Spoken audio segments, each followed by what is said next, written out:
শুভ দুপুর বন্ধুরা। দুপুরে এই যে রান্না করছি, সব কোটা বাছা প্রস্তুতি চলছে। জানোই তো, বাজার ফাজার করে এসে সব সেসব গুছানা কোটা বাছা, এই যে অনেক কিছু দিয়ে, মানে কুমড়ো, মূলো, শিম, মিটুলি, ওলকপি, সব রকম বেগুন টেগুন দিয়ে, আর একটু মানে সেই মোচাটা খারাপ হয়ে যাচ্ছিলো, তাকে বাদশা দিয়ে কুটে, মানে সব দিয়ে একটা চচ্চড়ি করবো। যেহেতু চিংড়ি মাছ আছে, তরকারিটা মজে যাবে।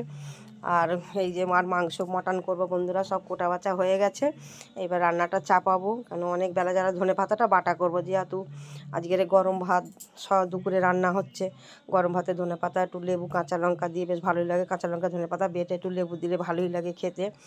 শুভ দুপুরের শুভেচ্ছা রইল বন্ধুরা। সবাইকে কি রান্না করেছো দেখো, লাইক কমেন্ট শেয়ার করে দিও বন্ধুরা। সবাই সবার পাশে থেকো। আজকের এখন রিপ্লাই করতে দেরি হয়ে যাচ্ছে, রিপ্লাই দেব বন্ধুরা। কেন জানোই আজকে রবিবার, প্রচুর সব চাপ থাকে, সবার বাড়িতেই চাপ থাকে। এই যে পাঁচমিশালি চচ্চড়ি চিংড়ি মাছ দিয়ে হয়ে যাচ্ছে। এটা হয়ে গেলেই মাটনটা হয়ে যাবে। দুপুরের মেনু কেমন হয়েছে লাইক কমেন্ট শেয়ার করে জানিও। শুভ দুপুরের শুভেচ্ছা রইল বন্ধুরা। ভালো থেকো সবাই, সুস্থ থেকো সবাই, সবার পাশে থেকো।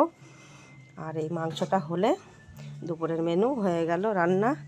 আর ভাতটা গ্যাসে করছি, যেহেতু ভাত অল্প আর কাঠের জালে করি না, সবটা কালি করবো, ওর জন্য গ্যাসে ভাতটা বসেছি। শুভ দুপুর বন্ধুরা।